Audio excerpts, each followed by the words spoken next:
Boa noite, bem-vindas e bem-vindos para quem for assistir depois, para vocês que estão conosco aqui ao vivo, a nossa live de número 117. E hoje nós trabalharemos no grupo trilógico, que já existe desde 2016, e o objetivo do grupo é estudar a mediação.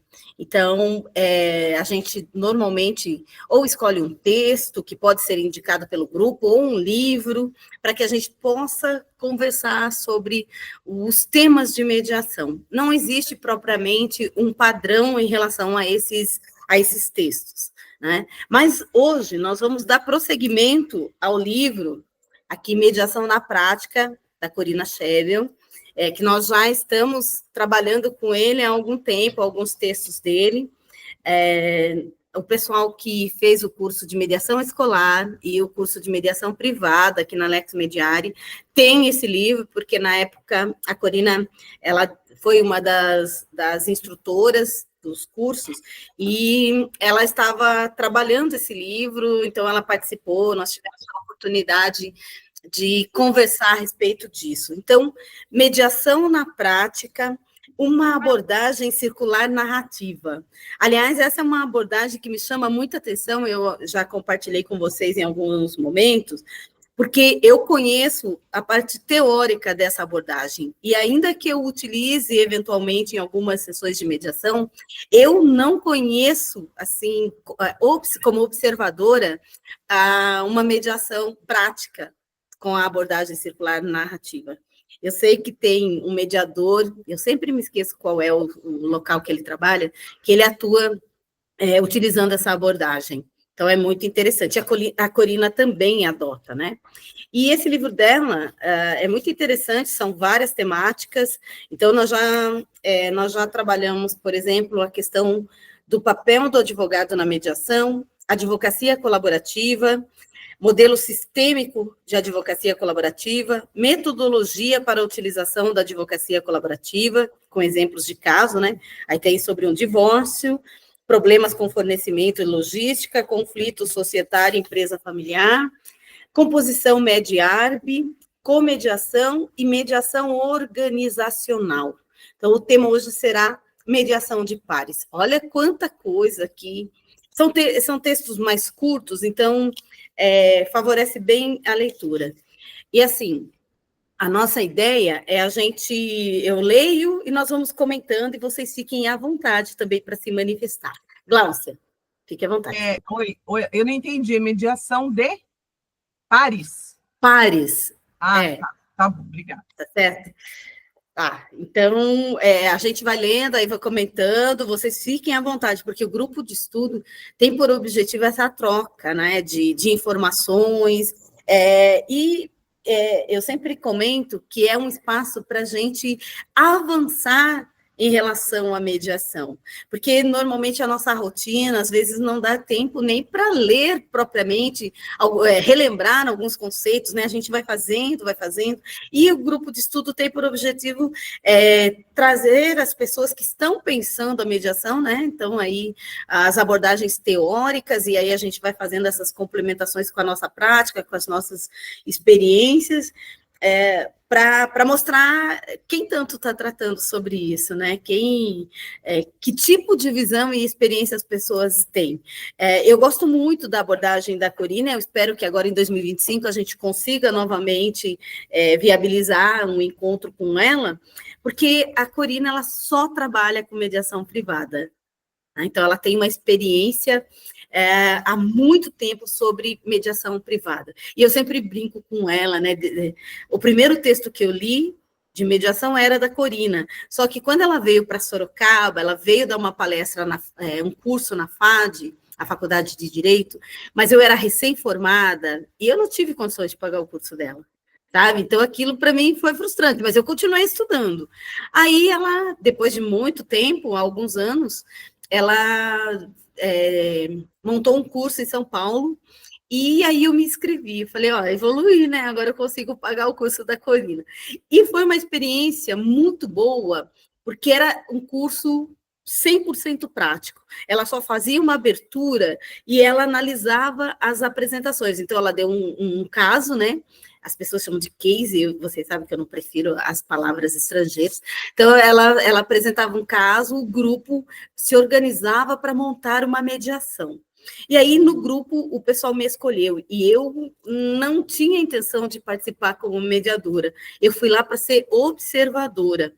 Então, eu queria observar o que as pessoas estão fazendo, porque às vezes a gente aqui no interior fica meio que isolado, né? E vai fazendo, estudando e tudo, mas você fala, como é que as pessoas que estão em outros lugares estão fazendo? Eu fui com essa ideia, mas não sei por que razão. O pessoal do meu grupo me escolheu, eu tentei me esquivar, mas não escapei. E aí, eu assisti nos demais grupos, né? E aí, quando chegou a nossa vez de apresentação, porque em todos os grupos ela interferia pontualmente, né?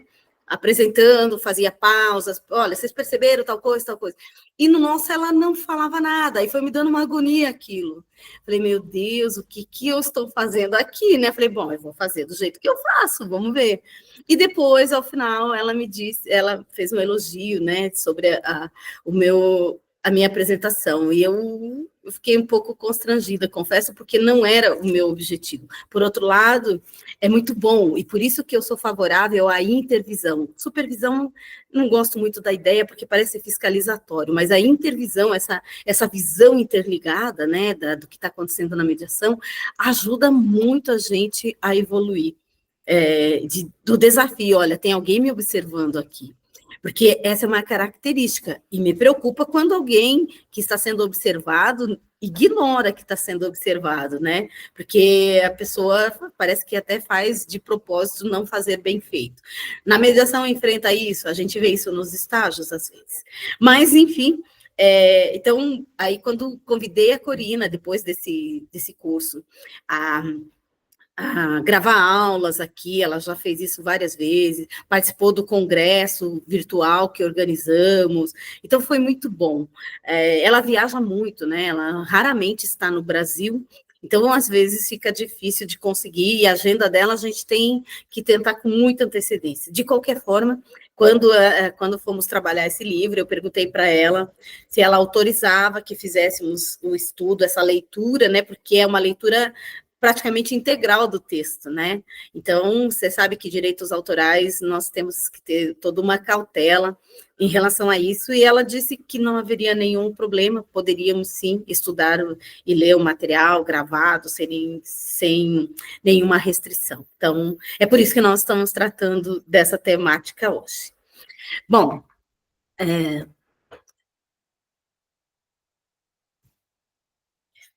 então, como eu disse, eu vou lendo, e aí vocês podem clicar e levantar a mão para comentários, porque aqui não é um espaço de aula, né? Alguém falando e todo mundo ouvindo. É um espaço mesmo de interação sobre o tema. Então, vamos lá. Trabalhar com adolescentes tem se mostrado uma tarefa gratificante, porém sempre cheia de surpresas e questionamentos.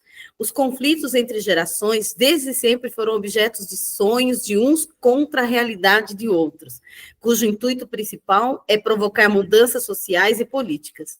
Nas últimas décadas, o significado de ser jovem ou manter-se jovem vem mudando, e apesar dos diferentes nomes dados às últimas gerações, continuam sendo jovens com muitas coisas a dizer, mas nem sempre ouvidos pelos adultos.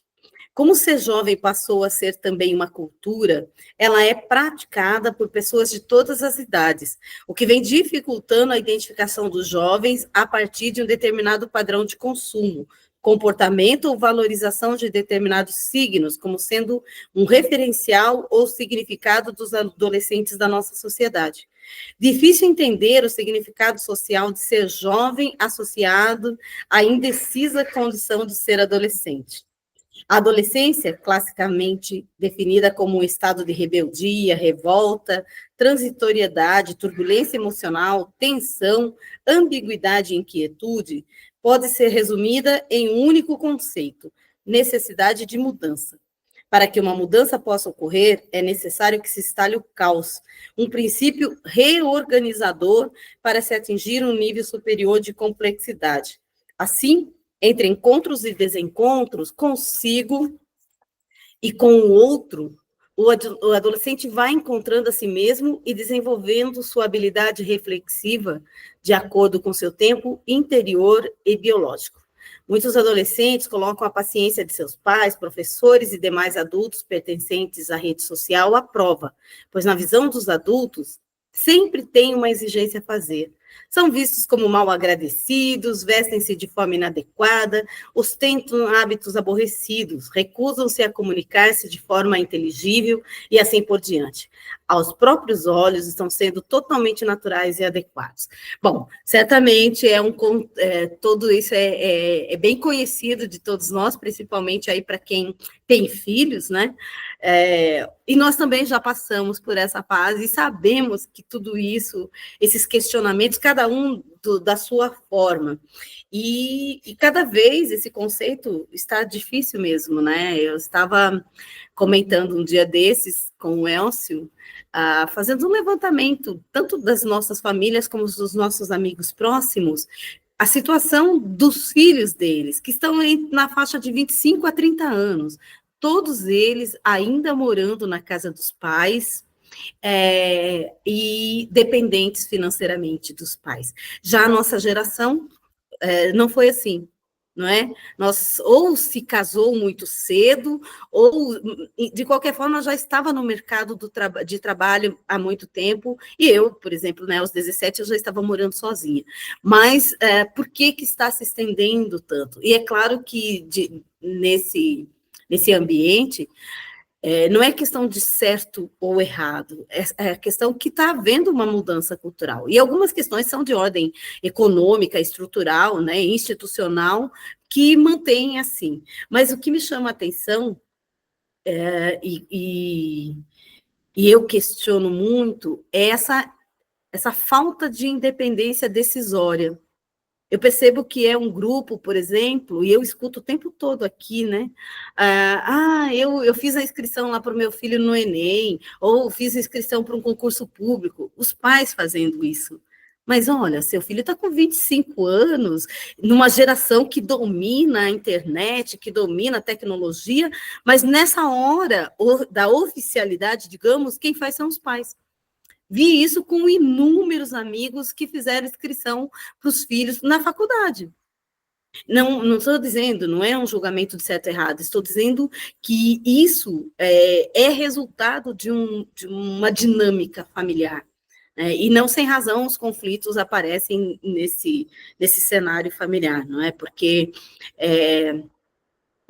as mudanças que isso implica, por exemplo, aí a gente vê muito esse conflito entre as gerações, porque um filho com 25 anos, ele já é maior, normalmente ele tem algum tipo de relacionamento, né?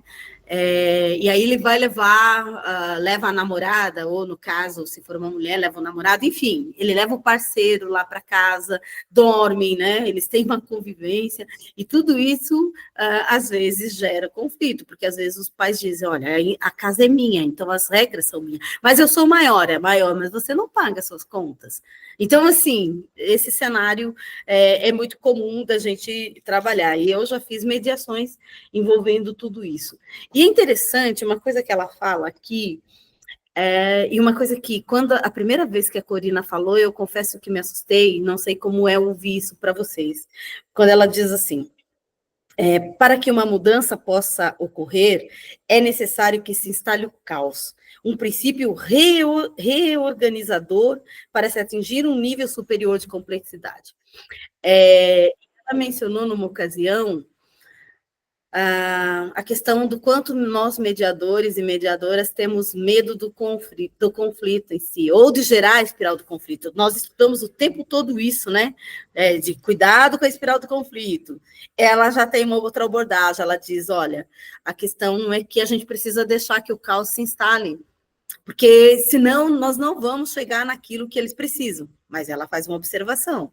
Se você não sabe lidar com isso, é melhor não ultrapassar essa linha, ou seja, abre a caixa de Pandora, depois não sabe fechar. Então, tem que tomar muito cuidado. Talvez pela experiência que ela tem, porque ela já fez mediações internacionais com gente, né, com tanto de organização ou como família mesmo, então ela se sinta confortável para deixar o caos acontecer na sessão. Talvez para quem esteja começando, isso não seja de fácil administração. Mas veja, o que também seria esse caos? Não é, sem dúvida, uma violência generalizada durante a sessão, não é? Que aí talvez seja o caos mesmo das ideias, de olha, vamos trazer tudo, não vamos deixar nada para lá, vamos ver o que vocês têm para dizer e ir administrando isso, porque é o nosso papel, essa facilitação, para que a pessoa, diante de tudo aquilo, e ela utiliza também a questão do mapeamento, né, cronológico. Então, depois ela faz essa linha do tempo do conflito, que é algo que nós não fazemos no dia a dia, porque nós não temos tempo, né? A falta de tempo. E ela mostrou isso, inclusive, no curso dela, e como fica fácil de visualizar. E, às vezes, você fazendo isso, você apresenta para os mediandos essa linha do tempo e eles conseguem identificar, olha, foi aqui, ou esses pontos que são os nossos pontos fracos, ou nevrálgicos, ou que nós... nevrálgicos, né? Desculpa. E que nós vamos ter que trabalhar. Aí consegue fazer isso, né? Então, é nesse sentido que ela trabalha o caos daquilo que eu tenho acompanhado do trabalho dela. Mas é algo para a gente pensar do quanto a gente está preparado ou não para isso. Gláucia. Oi, gente. Quando você estava falando no caos, eu achei legal porque aconteceu um caos hoje numa sessão de conciliação que eu fiz. Então, era uma ação de guarda, modificação de guarda, onde o menor, né, o assistido pela mãe, ele tem 17 anos de idade, então ele teria que estar presente na sessão juntamente com os pais para a decisão. Logo atrás, assim, de onde nós conciliadores ficamos na sala, tem um papel grande, assim, dizendo que não pode usar celular na sala, né? É terminantemente proibido as partes usarem. E onde o menor estava, onde esse rapaz estava, dava para ver que estava. Só que ele ficou assim, ele já entrou olhando para o celular, já entrou falando, né, no celular.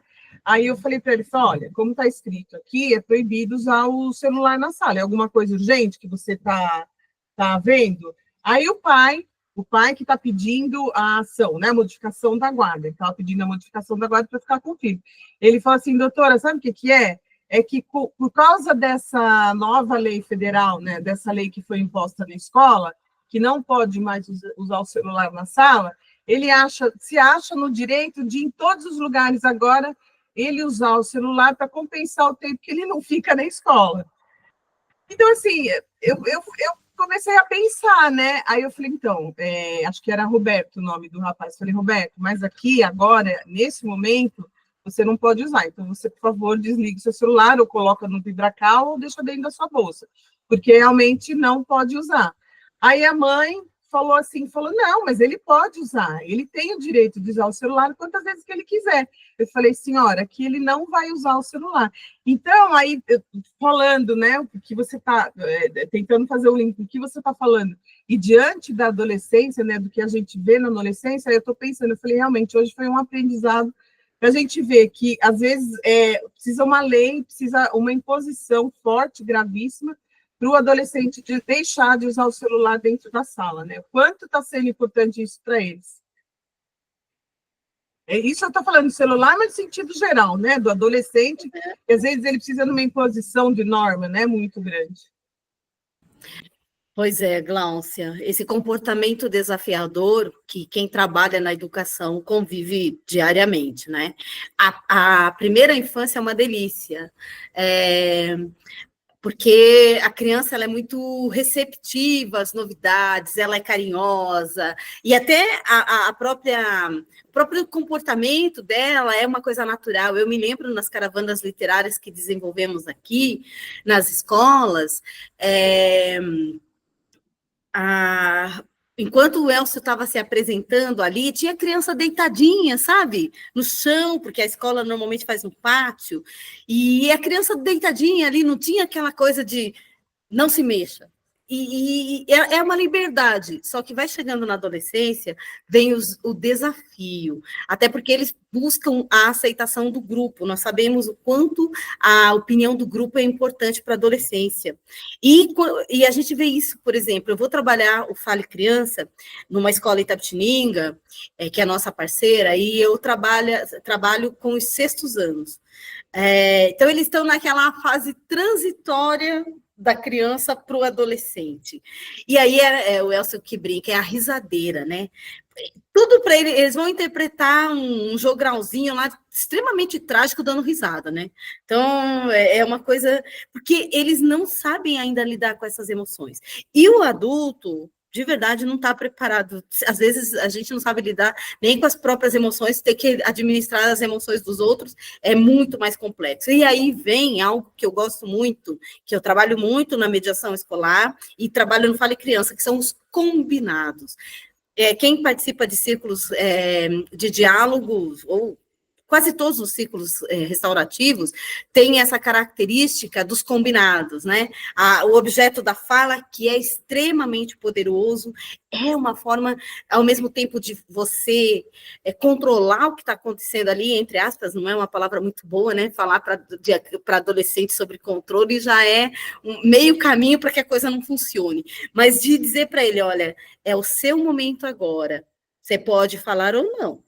Então, você quer passar o objeto, o bastão de fala para o próximo, você passa, só que aí você vai ter que ouvir o outro. Então, assim, o exercício da escuta durante o círculo tem sido muito interessante. Inclusive, agora, nós já fizemos a agenda para Itapetininga, lá para essa escola, a partir do dia 28 de fevereiro, então é um encontro mensal, e eu já falei com o professor responsável pelo trabalho com os adolescentes, de que dessa vez eu quero a dinâmica dos círculos, porque eles tinham uma dificuldade lá, e era o mesmo sistema da sala de aula, carteira atrás de carteira. Gente, quem está na frente fica exposto, quem está atrás não presta atenção. O círculo não. O círculo tem esse potencial porque você está olhando o outro.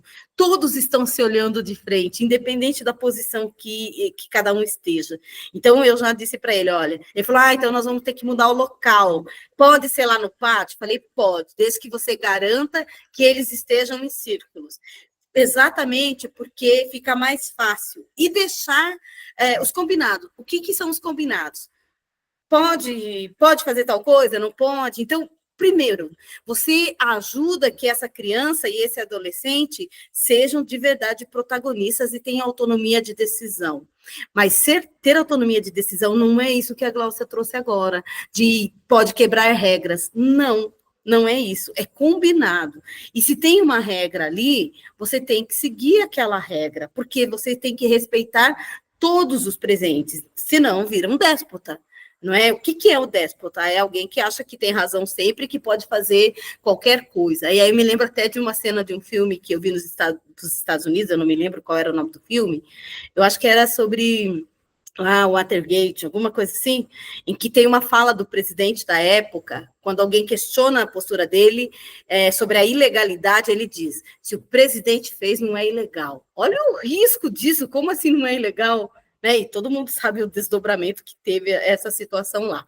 Então, quando a gente faz esses combinados com eles, e de dizer o princípio, enquanto um fala, o outro escuta. Essa é a primeira coisa. A primeira coisa que a gente trabalha no Fale Criança. Então, e a partir dessa ideia, a gente vai fazendo esses combinados.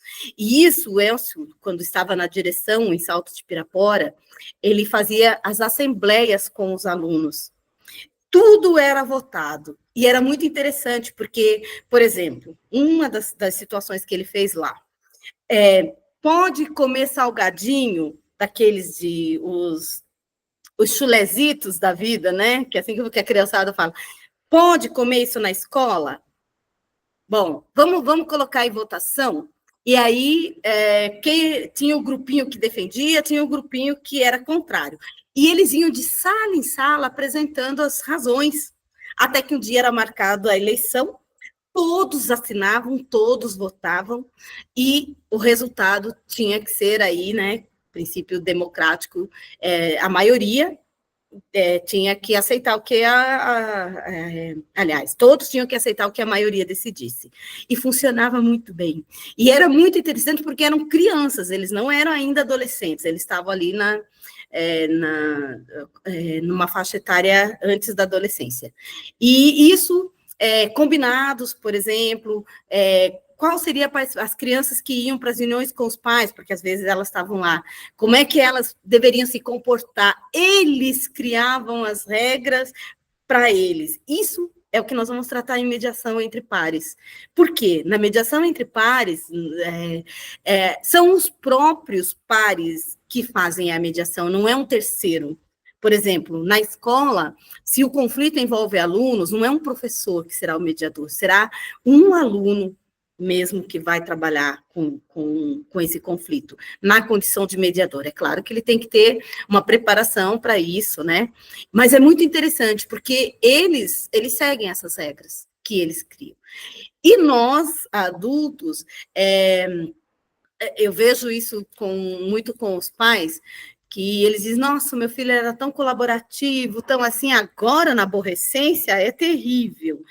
Sim, primeiro porque é natural de todas as gerações esses questionamentos, né?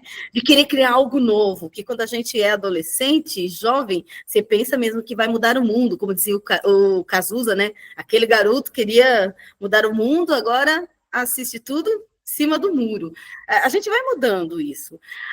Essa energia poderia ser canalizada para algo melhor, mas a gente também não sabe conversar com eles, né?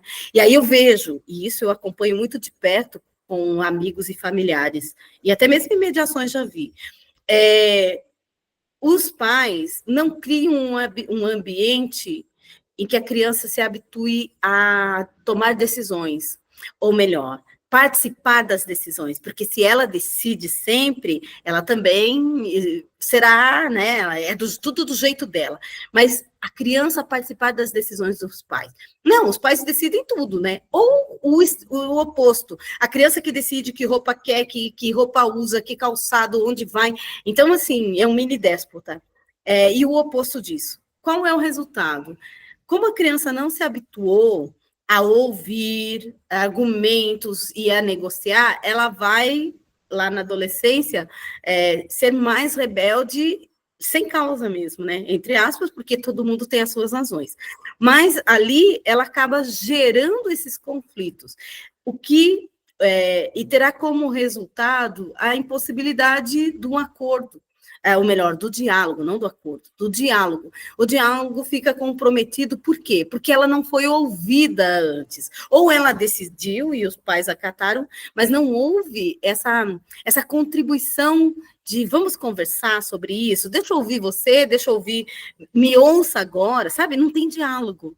E aí chega aos 18 anos, aquele adolescente que nunca decidiu, né, de verdade, nada, agora tem que tomar decisões, e os pais reclamam, nossa, meu filho não decide nada, mas ele não foi preparado para tomar decisões, né? Havia uma pseudo-decisão que, quando ele era mais jovem, fazia do jeito que queria. Então, esses conflitos são muito fortes. Bom, vamos lá. Beth, espero que você e a Léo não tenham esquecido, porque eu me entusiasmei aqui agora. Abri aqui.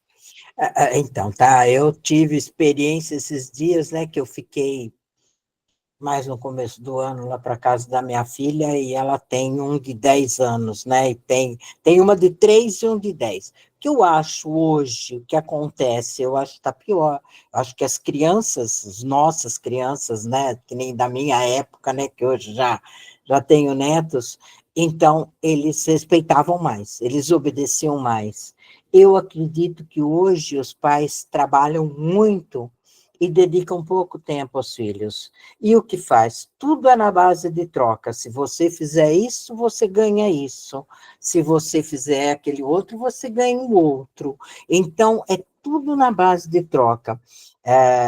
Minha filha e meu genro, eles viajam muito, né? Que eles trabalham na parte internacional, são diretores de bancos, né?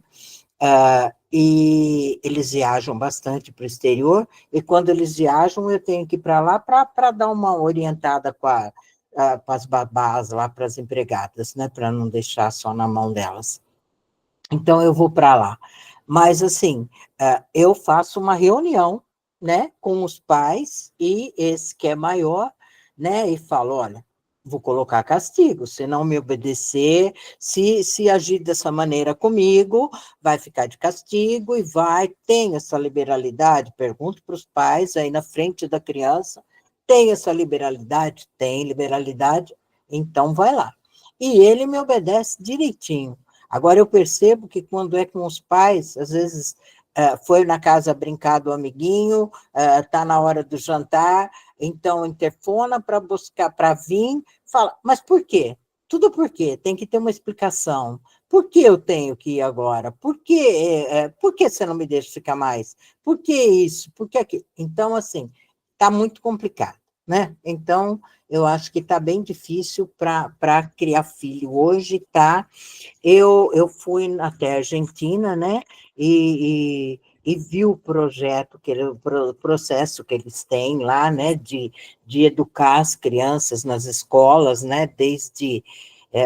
então, lá eles começam desde pequenininhos, né, então a criança acostuma aquilo, né, acostuma a ouvir, acostuma a decidir, eles já têm os próprios mediadores, que são os alunos, né? Então, o professor vai vendo aquele que tem mais disponibilidade, aquele que tem mais jeito para levar a situação, então, eles vão acostumando isso. Então, o que precisava aqui, realmente, era isso, né? Começar bem a princípio, e, assim, fazer reuniões, inclusive com os pais, para que eles entendam o que está acontecendo, né? Os pais têm que entender, porque essa geração mais velha não tem essa noção ainda, ninguém sabe o que é mediação, ninguém sabe como proceder, então, se o filho vai e age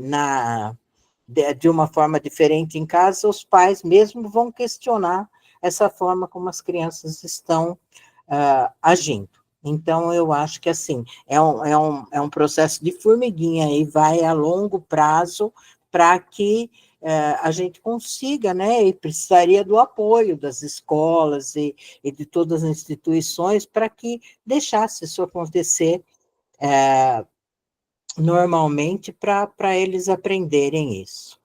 Mas, com relação a sessão de mediação, né, eu sempre falo, né, principalmente quando é família, né, casal, principalmente em divórcio, eu costumo sempre, né, fazer abertura e falar, explicar, esclarecer como que é a mediação, e sempre deixo bem claro, procuro deixar bem claro para eles que é a hora deles falarem tudo que eles estão sentindo, porque muitas vezes eles não conseguiram ter uma comunicação adequada e um não sabe o que o outro está pensando. Então, eu sempre digo que é a hora deles falarem para que o outro ouça atentamente as razões daquela parte, por que tomou aquela decisão, por que agiu daquela maneira. Então, assim, essa é a forma como eu procedo, eu acho que dá bem certo, assim, eles se abrem e falam, né, principalmente quando eles estão bem travados, assim, que você percebe que eles estão bem travados, então eu procedo dessa maneira, pedindo para que eles se abram e falem para que o outro ouça as razões dele. Eu esclareço que é para eu entender o que está acontecendo e também para que a outra parte ouça realmente o que está acontecendo, que não foi esclarecido aí durante toda essa relação. Então, assim, essa forma que eu procedo, não sei se é certo, não sei se é errado, mas pelo menos eles se abrem bem e agem dessa maneira aí, então eu acho que está dando certo. É isso aí, mas a gente precisa aprender bastante. Tem coisas que pegam a gente de surpresa e você não pode demonstrar, mas você fala, nossa, o que eu vou fazer agora? Então... É isso. Beth, tem muito para nós adultos a nossa posição de autoridade, seja como pais, seja como educadores, e até mesmo na mediação. Às vezes as pessoas se perdem nesse papel, e quando nós estamos diante de uma criança, de um adolescente, de um jovem, às vezes a nossa postura é de arrogância, de que quem sabe aqui somos nós, não eles. Nós não ouvimos as necessidades dele. Qual é a fala dos pais? Quem manda aqui sou eu. Na educação, mesma coisa. O professor, o diretor, são lugares de poder que esses lugares não estão preparados para as crianças e adolescentes, porque eles não são ouvidos. Então, assim, é essa dinâmica, e, gente, não pensa que isso é tranquilo, isso que eu estou falando é extremamente, como que eu vou dizer, controvertido e polêmico. E eu já fui hostilizada em escola, aliás, foi uma das razões para eu ser pedagoga, porque até então eu só tinha formação em direito, mas eu já trabalhava com mediação escolar e eu era hostilizada na escola, porque quando eu falava de mediação e eu falava desses temas que são polêmicos, tem que ouvir a criança. Né? Vai lá com 30 crianças na sala, sabe? É assim que eles desqualificam. E me desqualificam, até hoje, em algumas situações, porque eu não sou mãe. É como se eu não pudesse falar sobre criança e adolescente, porque eu não experimentei a maternidade. E eu falo, eu entendo que você não aceite a minha fala, mas eu entendo muito bem o papel de filha. Esse papel eu compreendo, e eu sei o que não funciona. E eu atendo e converso com os adolescentes e crianças. Então, eu tenho essa abordagem com eles. Por quê? Porque o lugar de poder é um lugar perigoso. É um lugar, e por isso que quando eu falo, por exemplo, da questão do tal tapinha, gente, o tapa é um fracasso da comunicação. É você dizer que alguém tem direito a agredir você, e que o diálogo, se não funciona, eu vou para a força. É essa a mensagem que você está dando. Quando no curso de mediação escolar, esse tema dá 3 dias de polêmica aqui no curso.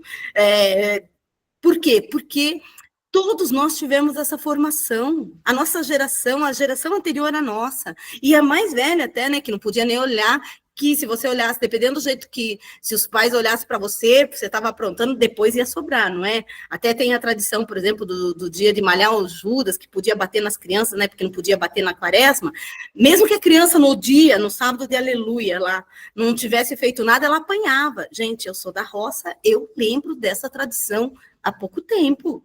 Então, é o fracasso da comunicação. Agora, os pais, eles usam local de poder. Eu, por exemplo, muito cedo, e eu, quando lancei o livro Fale Criança, eu mencionei isso, e está lá a dedicatória à minha mãe, porque a minha mãe, apesar de ser uma pessoa da roça, quase sem instrução, meu pai nem alfabetizado eles tinham um respeito muito grande para me ouvir, sabe? E nunca, nunca, nunca a minha mãe ou meu pai me mandaram calar a boca. Por isso que o projeto se chama Fale Criança. E talvez, e você imagina essa menininha falando, né? Porque fala. Nunca minha mãe ou meu pai fizeram isso comigo. E que conhecimento eles tinham? Eles não tinham. Era amorosidade pura. Sabe? Então, assim, eu era envolvida, eu não era excluída. Isso não significa que quando eu cheguei na adolescência não houve ruptura, porque eu fui entendendo outras coisas. E, por exemplo, pedia para ir para um lugar, não pode. Por quê? Porque eu não quero. Gente, porque eu não quero, não funcionava comigo e não funciona, sabe? Não quer? Eu ia, dava maior polêmica, briga depois. Agora, se a minha mãe dissesse, não, eu não tenho dinheiro para que você vá lá, eu aceitava. Eu não conheço as pessoas que estarão lá. Primeiro, quero conhecer essas pessoas. Da próxima, aí eu analiso. Eu aceitava. Tinha que ter justificativa, senão não dava. Então, mas aí ainda assim eu me sentia ouvida. Claro que foi sofrido para eles também quando eu cheguei na adolescência. Hoje a gente conversa muito sobre isso, né? De como é difícil para os dois lados, porque não sabem lidar com aquilo. Por quê? Porque há uma ruptura, é um momento. Depois você vai resgatando, vai voltando com algumas coisas. E isso que a Beth trouxe, e essa é a nossa proposta, quando nós falamos de mediação, por exemplo, escolar, Beth, não envolve só mediação entre pares. porque quando eu estou falando de mediação entre pares, aqui ela está mencionando a questão dos jovens e adolescentes, mas também estamos falando no ambiente escolar, que é um ambiente de conflito por excelência, né? Mediação, direção, professor, direção, professor, coordenação, professores, família, direção, família, professores, alunos, alunos, equipe escolar, enfim. Se tem um lugar em que os conflitos emergem, é na escola, é um ambiente, e é um ambiente que tinha que saber lidar com isso. Não pode simplesmente senta aí e cala a boca. Aliás, eu sempre falo, se eu tivesse um filho, jamais eu colocaria meu filho numa escola que exige disciplina nesse sentido. Disciplina para mim, não sou só eu que penso isso, né? É um conceito criado coletivamente através de combinados. Isso é disciplina. Como dizia o nosso querido Adair Antônio, aqui da Lex Mediari, o combinado não é caro. É isso, então, a gente combina. E quando se faz combinados, a chance de alguém romper o combinado é menor. Não é isso que nós vemos nos acordos, quando eles são construídos pelos mediandos. Aquele acordo que foi construído raramente volta, não tem litigiosidade remanescente. Agora, o acordo que é imposto pelo mediador ou pela mediadora, 3 meses depois eles estão voltando para rever alguma cláusula. É ou não é verdade isso? Vocês sabem disso, vocês têm experiência nesse sentido. Então, a ideia é que isso seja realmente trabalhado. Por quê? A gente não tem tempo para conversar. Então, essa questão do celular, o celular tomou o nosso espaço de diálogo e de conversa. Nós, até vi um dia desse uma postagem, né, nas redes sociais, assim, os netos foram visitar a avó está sentada num sofazinho, todos eles estão com o celular, eles não estão interagindo nem convivendo com a avó, não é? Então, são as dinâmicas que vão acontecendo. É muito importante a gente prestar atenção nisso quando estamos falando de mediação, em qualquer âmbito. E por isso que o meu sonho, eu não consegui implantar esse projeto, esse programa em nenhuma escola, que envolveria a formação de mediadores para fazer mediação entre pares, ou seja, os alunos. Nós tivemos algumas experiências pontuais, mas não enquanto projeto.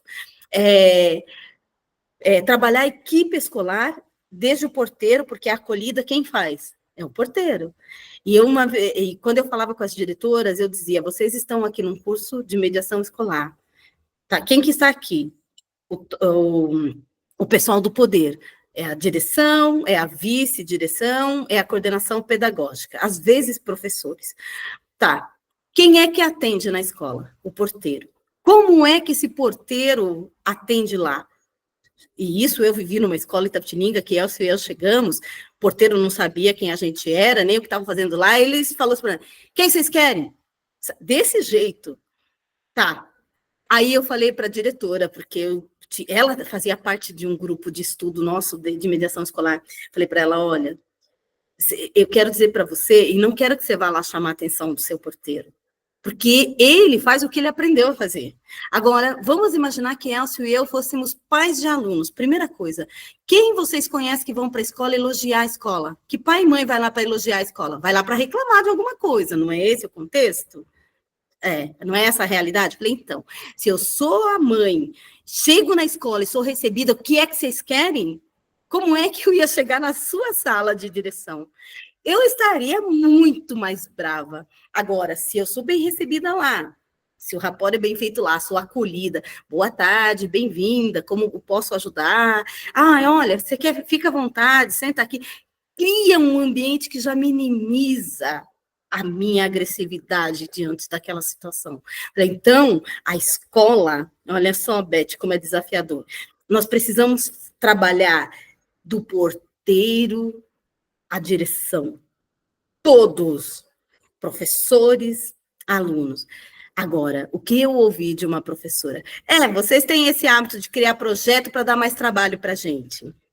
Você está falando sobre ouvir, mas até agora você não ouviu ninguém aqui, só você está falando. Sabe? E daí o pessoal veio pedir desculpa, eu falei, eu abri para que vocês falassem, ninguém se manifestou, mas eu estou ouvindo você. pode fazer as suas considerações. É claro que ela não tinha consideração, ela queria mesmo, né? Ela se sentiu incomodada e ela quis me agredir. E ali você tem que ter uma estabilidade, porque senão você sai, você já... Não é isso, e escala o conflito, né? E aí, mas nesse dia, foi muito boa a fala dela, porque eu entendi que eu estava sendo hostilizada por ser do direito. Para ela, eu não representava nada ali na escola, eu não sabia o que eu estava falando. Por mais experiência que eu tivesse na educação, de atender professores e tudo, eu não era uma deles. E eu saí desse dia e falei, eu vou fazer pedagogia. Falei para o Elcio, ele sempre falava que eu devia fazer, mas eu enrolava. Aí eu fiz pedagogia. Quando eu voltei para a escola, o tratamento foi outro, porque a diretora, né, a primeira coisa que ela me apresentou, ela não disse que eu era advogada, ela disse que eu era pedagoga. Sabe? Então, aí, e deu um enfoque, eu falei para ela, o meu currículo dá um enfoque na minha experiência na educação, não na advocacia. Eu não estou mesmo na condição de advogada aqui. E isso ajudou. Vejam que, às vezes, essas pequenas coisas fazem toda a diferença na hora de você falar para aquele determinado grupo, né? E a mim também, porque a partir do momento que você recebe uma fala dessa, você não tem como não pensar no que você está fazendo, sabe? De dizer, opa, alguém aqui não está satisfeito comigo. Assim como aconteceu, acho que eu já comentei em algum momento com vocês, no Lex Café, que a gente fazia os encontros presenciais, né? Enquanto conversava, o pessoal levava bolo, pão de queijo, era uma coisa muito gostosa. E o dia que eu falei sobre gestão democrática, uma das diretoras veio falar para mim assim, um absurdo que você falou. Eu não estudei a minha vida inteira para dividir o meu poder com quem quer que seja, quem manda sou eu. E a partir de hoje, nenhum professor meu vem mais para isso aqui. Aí eu pensei, nossa, se foi isso que ela entendeu, né? Eu fiquei preocupada. E realmente, enquanto ela está, o grupo dela, enquanto não saiu daquela escola, não voltou mais para o Lex Café. Eles mandavam mensagem para mim, ai, Adriana, é hoje o Lex Café, mas a gente não pode ir. Porque ela monitorava nas redes sociais se tinha alguém lá da escola dela. E eu não conseguia abrir um canal de diálogo com ela. Por quê? Porque ela não entendeu a questão, e eu ainda quis conversar com ela. O que foi? Mas ela só viu essa questão assim, você está dizendo que diretor não pode ter poder. E eu não disse isso. Eu disse que o que cabe a cada um, aquilo tem que ser feito, mas que precisa ouvir as pessoas, entender as necessidades dela, porque os conflitos são minimizados, não é assim? Quando você se sente ouvido, a sua reação é diferente, mas não foi assim que aconteceu. Então, eu trago essas experiências para vocês daquilo que funcionou e do que não funcionou também, né? E é muito difícil, mas a gente também tem que estar preparado para isso. Nós temos uma resposta pronta? Não temos, porque nem sempre o que vai funcionar num espaço funciona no outro, não é? Tive uma experiência de mediação escolar que a diretora veio procurar na Lex Mediária, ainda em Itapetininga. Itapetininga tem muita história, viu, Andressa? E a questão era a seguinte, Adriana, eu estou com um problema grave na minha escola porque os professores, eles humilham os alunos. Não era problema do aluno. Eles, porque era uma escola de periferia, eles, assim, eles se comportam, eles chamam de idiota, que você não vai para lugar nenhum, sabe? Era uma coisa muito agressiva. Só que, assim, como é que a gente pode trabalhar isso sem que eles saibam que é isso que eu estou querendo, né? Trazer, que eu não denunciei, digamos assim. Aí ficamos pensando, Elcio e eu, aí tratamos da empatia, o colocar-se no lugar do outro. E nós fizemos essa conversa lá na escola, a dinâmica.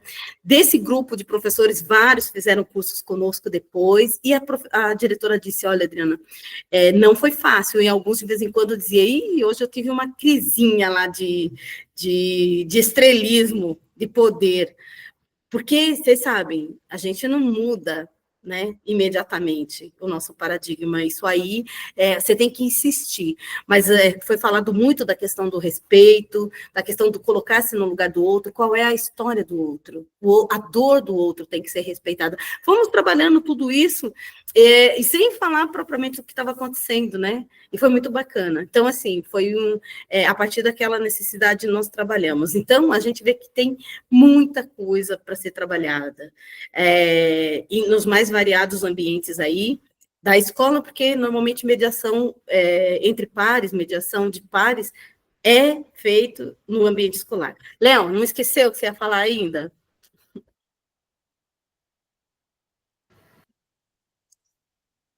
Deixa eu tirar a mãozinha daqui. Boa noite a todos. É um assunto bem desafiador, né? Que tem várias considerações.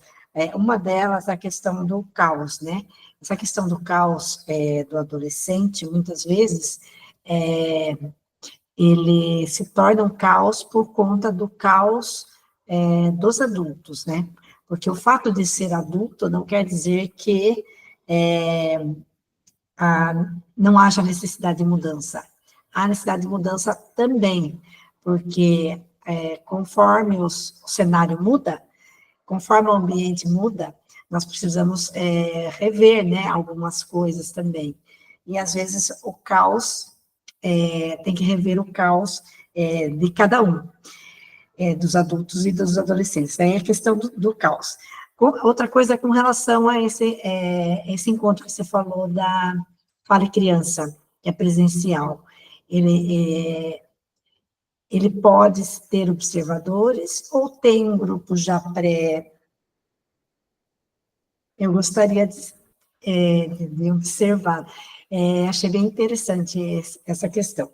E outra questão é quando você disse com relação a criar ambiente para tomar decisões através do diálogo, né?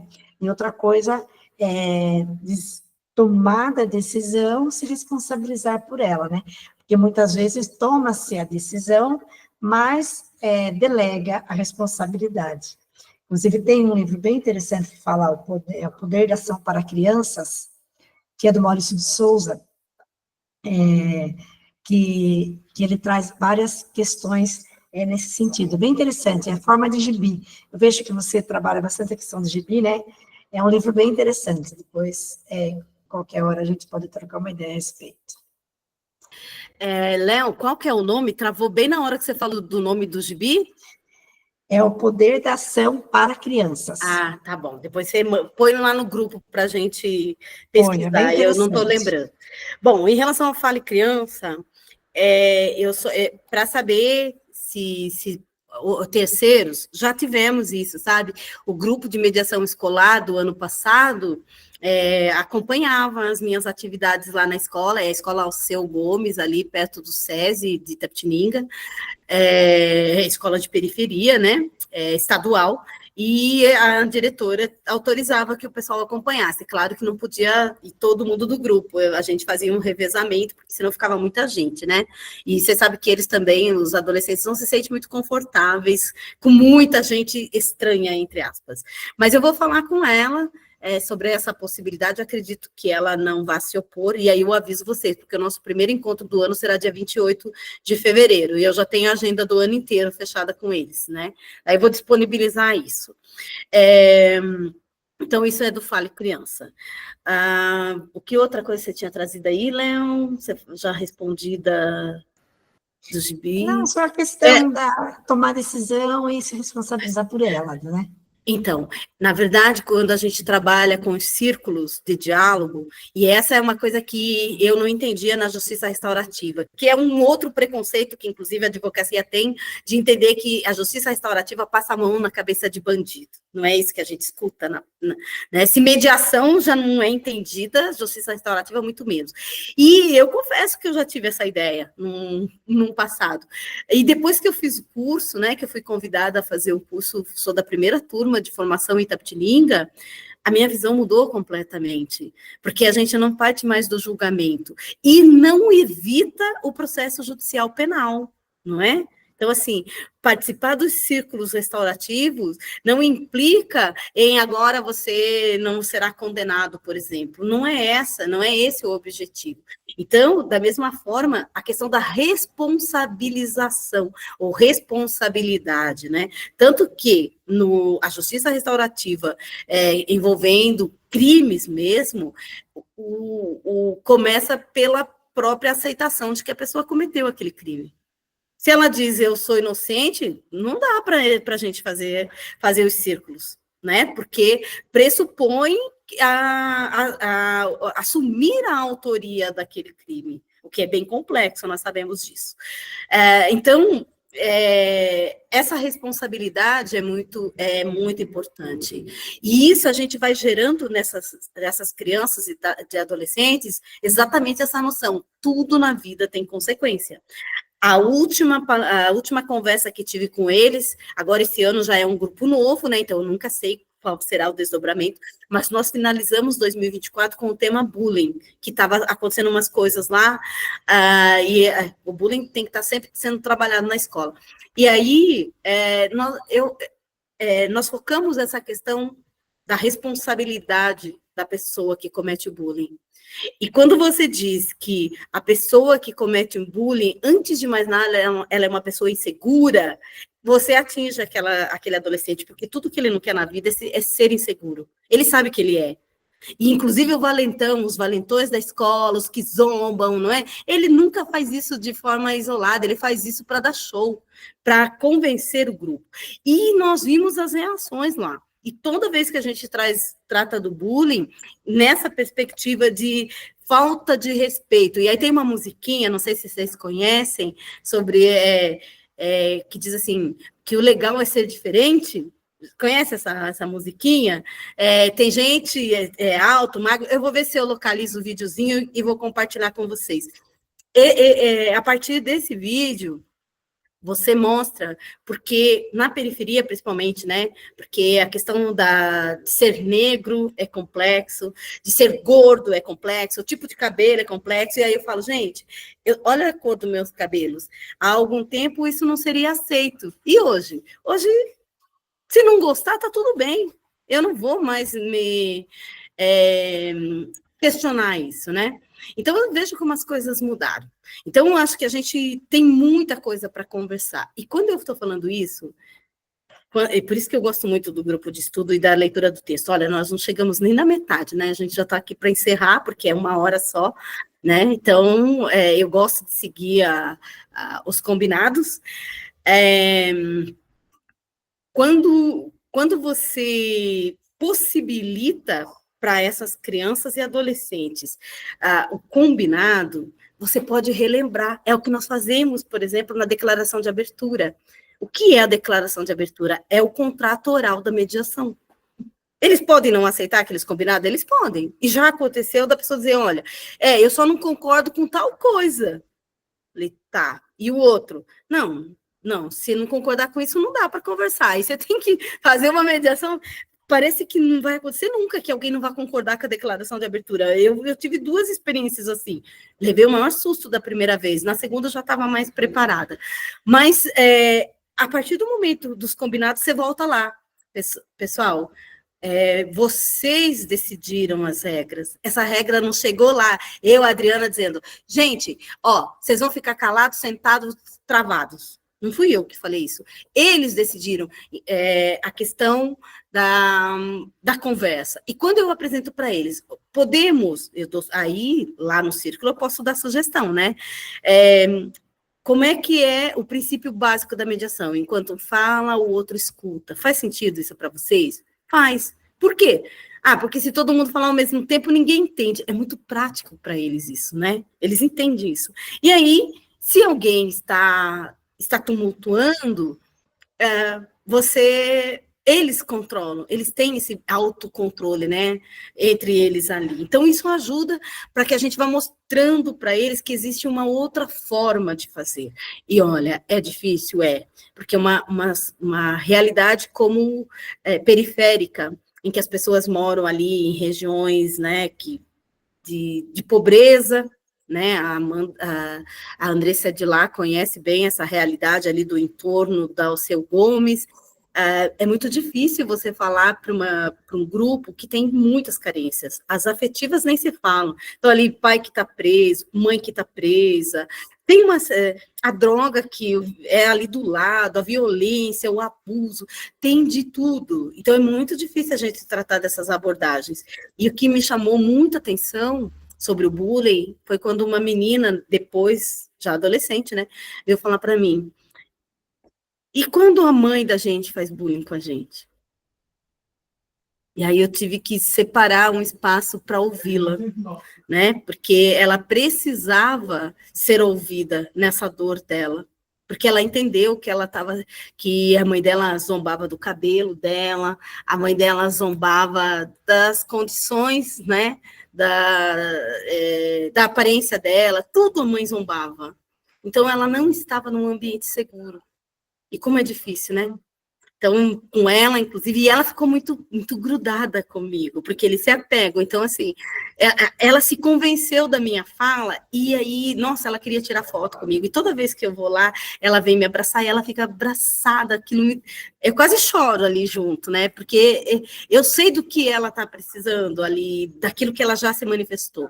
Então, mas por outro lado, o que eu disse para ela, olha, eu não conheço a sua mãe, né? Talvez, eu não sei, porque a mãe não dá abertura para falar, mas eu falei, mas você tem um espaço da escola, você se dá bem com a diretora, você pode conversar com ela, assim como você está conversando comigo. Então, ela tinha daí uma possibilidade, porque ela entendeu, né? Que o que estava acontecendo lá. E que não era propriamente culpa dela, que a gente nem fala de culpa. Então, olha quanta coisa que nós podemos trabalhar nesse universo de pacificação social, que afinal é o nosso trabalho, não é? O que nós somos? Pacificadores e pacificadoras. Então, a cultura da paz não é discurso. A cultura da paz passa por toda essa trajetória de ouvir a dor, para que aquela pessoa, ainda que ela não consiga romper com o que ela está vivendo ali, que ela consiga se preparar para lidar com aquilo, né? E é interessante, porque às vezes eu falei muito da periferia, mas eu quero trazer um contraponto, antes de finalizar. Nós estivemos num evento, numa escola de alto padrão, numa determinada cidade, e eu não vou mencionar, né, porque de repente, como isso aqui depois vai estar lá no YouTube, no canal do YouTube, vai que alguém se identifique, então não pode ter, quando a gente elogia, a gente fala o nome, quando é uma outra observação, a gente não diz qual é o nome do santo, não. Bom, um lugar lindíssimo, alto padrão, só mesmo a elite estudava nessa escola, e gente, foi a pior experiência que Elcio e eu tivemos em relação a uma escola. Foi horrível em relação aos alunos. Os alunos todos sentados assim, sabe? Parecia que ninguém nem estava respirando. Eles não reagiam à nossa fala. É melhor até reagir com... Sabe como o adolescente às vezes faz isso quando eles não estão gostando de alguma coisa, né? Eles não reagiam, eles ficavam assim. A energia negativa era tão ruim que nem o equipamento de som que nós levamos funcionou. Nós tínhamos saído de uma escola e correu tudo bem, microfone, som. Quando fomos para essa, nem isso funcionou. Era uma carga negativa horrenda. Saí de lá e disse, Elcio, nunca que eu colocaria uma criança minha numa escola dessa. Uma escola que não respeita a individualidade, que quer formatar comportamentos, sabe? Criatividade não é o princípio. Estamos formando para passar no vestibular. Que tipo de profissional essa pessoa será? Daí a gente reclama que o médico nem olha para a cara da gente quando a gente está lá, mas que formação ele teve? A gente fala do médico porque é um profissional muito, muito próximo, nem todos são assim. É o tipo de formação, mas começou lá. E os pais, né, pagando mensalidades aí altíssimas para esse resultado. Então, a ideia é mudar esse cenário, né, de respeito às diferenças. Isso é fundamental, essa é a primeira coisa. A segunda coisa, na verdade, que a gente trabalha na mediação entre pares. A primeira enquanto um fala, o outro escuta. Né? Regra básica aqui na mediação também. Depois, o respeito às diferenças e aos diferentes. Ninguém é igual a ninguém. E aí, cada um tem um jeito. E até, às vezes, a gente trabalha a questão da arte, porque o professor lá da escola, que é meu cunhado, né? E ele trabalha com arte, o irmão do Elcio. E ele traz essa questão da arte. Olha, teve uma época que o ideal de beleza era ser gorda. Né? As mulheres magras não eram bem vistas. Então, assim, mostrando para ele que nada é absoluto quando se fala de sociedade, e que uma coisa que hoje está no auge, amanhã não está. Então, a gente vai conversando nessa dinâmica com eles, e eles vão compreendendo. E eu me lembro de uma escola dos gêmeos, um deles extremamente, assim, com desenvoltura, sabe? E o outro tímido, que ele queria morrer. E eles viviam sendo confundidos. Para quem não conhecia, claro, se um falava, você sabia quem era. Mas quando eles estavam quietos, você não sabia quem era quem, porque eles eram muito parecidos. E, na medida que nós fomos desenvolvendo os encontros, aquele que era tímido, porque ele tinha um momento de falar dele, ele foi se soltando, né? Porque ele na família, quem que tinha o destaque? O irmão falante. Não era o irmão quieto. O irmão quieto era sempre apresentado assim, ele nem fala. Ele é muito tímido, vergonhoso. Aquilo só fortalecia a timidez e a vergonha dele. Olha o outro aqui, olha que show. Então, assim, essas coisas que a família, às vezes, nem tem condições de perceber. E que a escola precisa. E aí eu falo para os diretores, a gente não quer trazer trabalho para vocês. Na verdade, o que nós defendemos é que a escola cumpra o papel que cabe a ela, que é aprender a conviver. Para mim, como pedagoga, eu diria que todo o resto é secundário na escola. Se a escola não ajudar, e daí diz, mas a educação tem que vir dos pais. Gente, isso é o cenário ideal. Nós sabemos que as famílias, nem todas têm estrutura, aliás, a maioria não tem estrutura para oferecer o mínimo de conceitos de educação para a criança. A escola tem obrigação, porque se os pais não têm acesso a isso, a escola tem. Ou esperamos que ela tenha, né? Não são pedagogos, não se formaram para isso? Então, a escola precisa suprir essa carência, de entender essa dinâmica. E aí eu sempre comentava, e antes de eu ser pedagoga era polêmico, né? Depois o pessoal começou a aceitar melhor isso. A escola precisa aprender a conviver. Aliás, precisa ensinar a conviver de forma saudável. Todo o resto vai se adequando a isso. Os conteúdos trabalhados, a criança ela vai buscando isso a partir dos interesses dela. Não estou dizendo que não tem que ter conteúdo, mas se a escola focar no aprender a conviver, aprender a ler e interpretar, olha, já cumpriu, já criou cidadão de outro naipe. Porque nós sabemos do problema que estamos enfrentando com interpretação de texto, né? Então, você posta uma coisa, a pessoa... E, às vezes, a pessoa me pergunta uma coisa que eu postei, ou que eu mando em algum grupo, mas essa informação está lá no texto. Aí eu falo para o Elcio, leia isso aqui, o que você entende? Ele me diz. Falei, bom, então, está claro o que eu quis dizer? Está claro. Mas a pessoa tem preguiça de ler. Interpretar, então, é um equívoco atrás do outro. Então, a gente trabalha isso com eles também, sobre interpretação. E essa interpretação é de texto, mas é de comportamento. Porque nós sabemos que a nossa expressão corporal é a que mais revela. Tem nessa, até que a nossa comunicação, a nossa linguagem corporal é tantos por cento, né? Que a fala é menor, eu não me lembro agora da porcentagem. Então, quando você permite que eles possam, de fato, serem ouvidos e possam tratar daquelas questões que estão incomodando, você tem um aliado. E o Elcio usava uma estratégia que eu gostava muito quando ele era diretor. Aliás, quando ele era professor, porque como diretor ele não tinha interferência em salas de aula, né? Mas como professor, ele observava qual era o aluno, entre aspas, mais bagunceiro da sala. Era esse que ele ia buscar para ser aliado. Porque a psicologia já demonstra isso, que a pessoa que está chamando a atenção, ela tá carente. Então, é melhor que ela seja punida, ela prefere a punição a ser esquecida.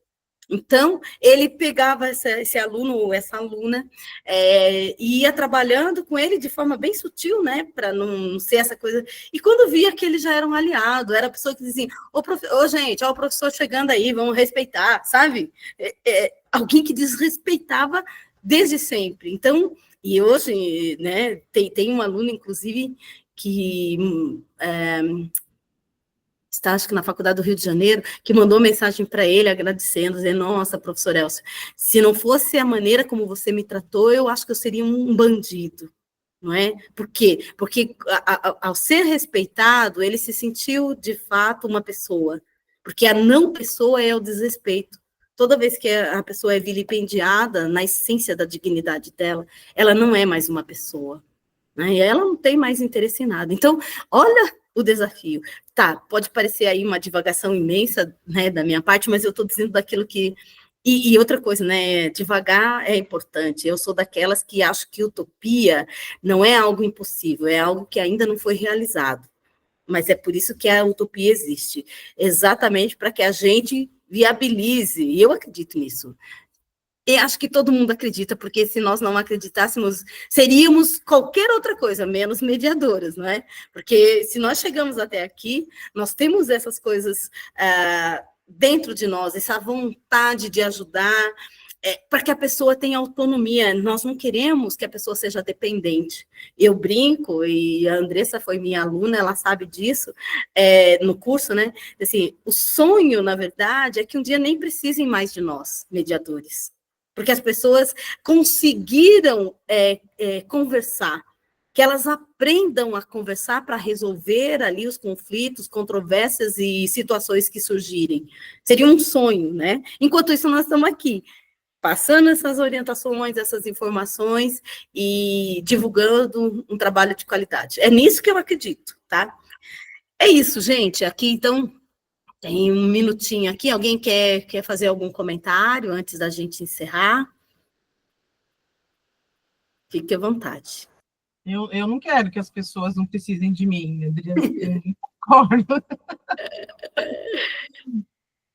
Elas precisarão de você para ajudá-las a chegar nisso e fazer isso, Gláucia. Porque você estará lá à frente dela, entendeu? Os pacificadores serão sempre necessários, até para entender qual é o caminho aí, né? Então, como eu falei, a cultura da paz é algo que se constrói, e sempre vem uma nova geração precisando de nós aí, então, nesse sentido, né? Mas que elas vão aprendendo esse caminho. Meu, Adriana, a fazer uma consideração aqui. Tem escolas que dizem que tem mediadores mesmo antes de haver ser uma profissão, a mediação, né? Então, a mediação como profissão, ainda ela não é conhecida muitas vezes na escola. É conhecida uma mediação que não é um instituto da mediação, né? Então, isso muitas vezes pode também dificultar, né? Porque primeiro eles precisam saber o que é o mediador, o que é o Instituto da Mediação, que é diferente do que eles entendem, que eles conhecem. É pior do que meditação, porque lá eles usam mediação mesmo, porque meditação e mediação confundem-se, né? Mas agora confundir a mediação da escola com a mediação profissional. É outro desafio. Mas esses dias eu recebi um documento para mediar e câmara de medicação. Essa eu não conhecia ainda. Falei, talvez seja, né, remédio para alguma coisa, tá tudo bem, a gente faz as adaptações necessárias. Mas, Léo, essa questão do mediador escolar, eu tive a oportunidade de formar vários mediadores escolares, porque no estado de São Paulo, como é que foi criado essa função, porque não é cargo, né? Era uma função.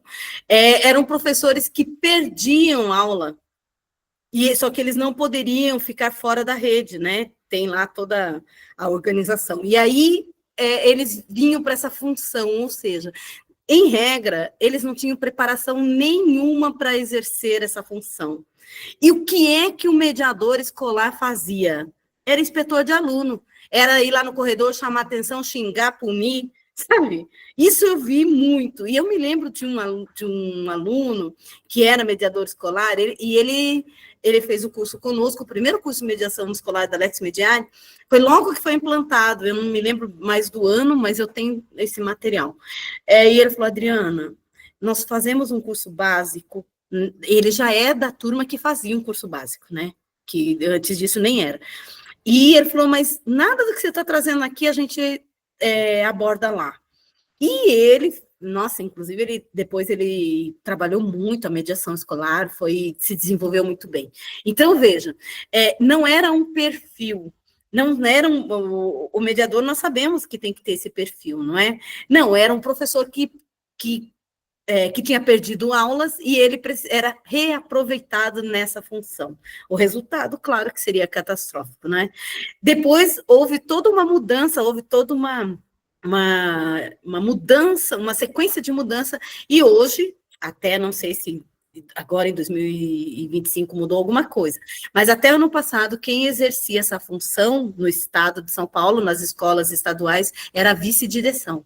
Era uma das competências da vice-direção. Agora, cá entre nós, gente, quem conhece a rotina da escola, a vice-direção não tem como dar conta disso. Tinha que ser um profissional específico para trabalhar com mediação escolar. E aí eles confundem, por exemplo, com a mediação de leitura, que é o que a Léo está dizendo, tem uma série de conceitos equivocados. E quando eu vou para a escola apresentar, falar sobre mediação, eles se assustam, né? E aí tem aqueles que dizem, não, mas eu sempre fiz mediação na minha vida.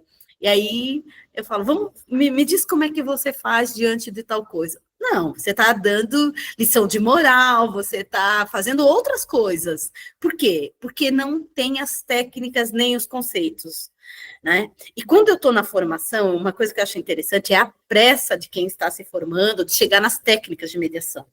Aí passa rapidinho para a questão da teoria do conflito, né? A teoria da comunicação não violenta, e vai lá direto nas técnicas. Já vi muito aluno fazer isso. Porque eu falo, olha, você tem que entender toda a dinâmica desse conflito, o mapeamento do conflito, né? Para você, principalmente quando nós estamos falando de mediação escolar, gente.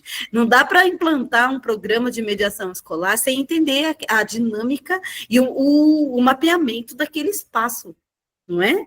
Porque senão é aquela coisa mesmo, você vai apresentar um programa, não vai surtir efeito, porque você não está ouvindo as necessidades. De novo, posição e interesse. Se eu chego com um projeto, um programa pronto de mediação escolar, eu estou impondo a minha posição.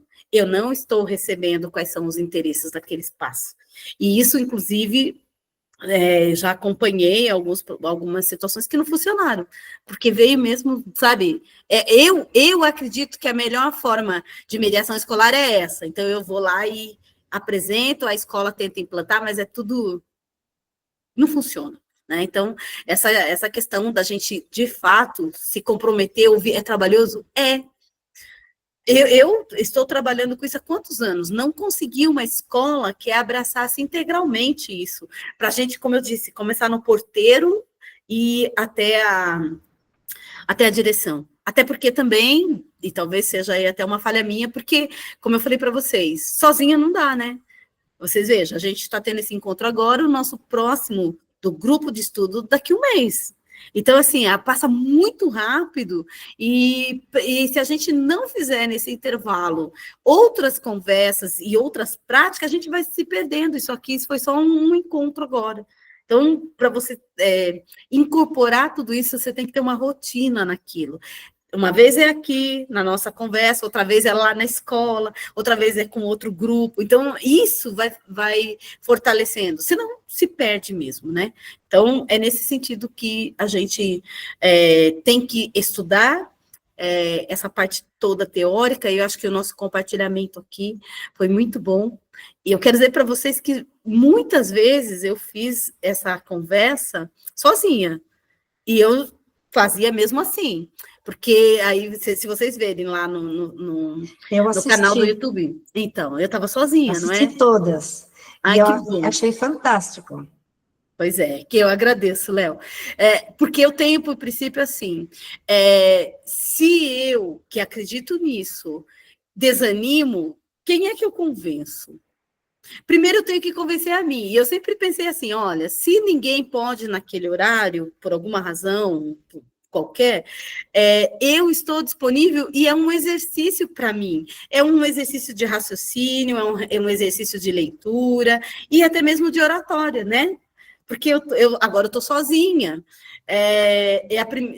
A primeira vez que eu fiz isso, eu fiquei um pouco assustada. Depois fui até me acostumando. Do Fale Criança, que eu fazia também, até com fantoches, em alguma, nem sei mexer muito bem com fantoche. Falei, mas não tem problema isso. Perdoe as nossas falhas. Teve uma lá que você cantou. Então, adoro cantar, gente, é por isso. Eu não gosto de ensaiar, e é por isso que eu não canto oficialmente, porque eu não gosto de ensaio. A minha mãe, lá na igreja, né, minha mãe que era coordenadora do coral, e eu achava que eu ia ter privilégios, né, então, a minha mãe sempre foi muito justa, e ela dizia para mim, eu queria cantar o microfone na igreja, quando eu era adolescente. E ela dizia, é só ir no ensaio que canta. Eu nunca ia no ensaio. Chegava no domingo, eu ia lá pertinho o microfone, ela diz, não é você que vai ficar o microfone, você não ensaiou. Ela não me deixava ficar. E eu, por teimosia, aí a rebeldia, né? Não tinha... Nós duas não sabíamos lidar muito com isso, eu não ia no ensaio e eu não cantava. Eu ficava no... Não ao microfone, pelo menos, mas eu adoro cantar. Eu acho... Aliás, viu, eu brinco não, porque é real. Eu sinto falta de fundo musical, igual em filme e novela, mas na minha cabeça eu tenho fundo musical para tudo. Tudo que eu estou fazendo tem um fundo musical. Eu não sou música porque... E a minha mãe, por exemplo, toca violão, né? Minha mãe compõe. Eu fazia as letras, minha mãe colocava música. Mas eu não aprendi a tocar nenhum instrumento, não. Então, você vê como... Mas na minha cabeça eu tenho um fundo musical para nós aqui. Pena que eu não sei, né, qual é para transmitir, mas eu tenho. Valorizo muito. Bom, gente, é isso, então. Agradeço novamente. Eu vou... Viu, Léo? E para quem, né, depois eu vou disponibilizar lá no grupo, sobre a possibilidade de vocês, quem tiver, né, lá em Itapetininga, para o dia 28, se a diretora autorizar, porque às vezes também tem o pessoal da própria diretoria de ensino que vai lá, sabe? É comum. Eles estão sempre nos acompanhando lá, é um pessoal muito bom. Imagino que seja o mesmo grupo, né, porque o prefeito... foi reeleito, né, Andressa? É isso, né? Então, não deve mudar a equipe, eu imagino. Mas eu mantenho vocês informados. Enquanto isso, o objetivo, né, de conhecer toda essa dinâmica aí já vai se instalando. E aí, eu espero vocês nos nossos próximos encontros. Por exemplo, quando for do Lex Café, nós não daremos continuidade nisso aqui. Isso aqui será para o próximo trilógico mesmo. Tá? Agora, terminando esse capítulo, Adriana, eu achei um texto de mediação que eu adoraria trabalhar no trilógico. Pode trazer. Vocês podem apresentar isso? Sem dúvida, tá? Não é somente a minha apresentação. Vocês querem trazer um texto para ler e para debater? Nós estamos à disposição, o espaço é para isso mesmo. Combinado? Alguém tirou, né? Eu vi que mandou lá no grupo. Eu tirei no comecinho. Tá bom. Tirei no comecinho. Tá ótimo. Então, tá bom. A gente se vê em breve. Agradeço imensamente essa troca generosa que vocês trouxeram aqui. Eu fiz vários apontamentos. E, certamente, tudo isso motiva a gente para continuar fazendo, que nós estamos no caminho certo, não é? E tenho certeza que vocês saem daqui pensando em novas propostas, em novas situações, que a ideia é essa mesmo, né? Então, boa noite, gente. Até mais. Boa viagem. Também. Obrigada. Até mais. Obrigada pela partilha. Tchau, tchau. Tchau.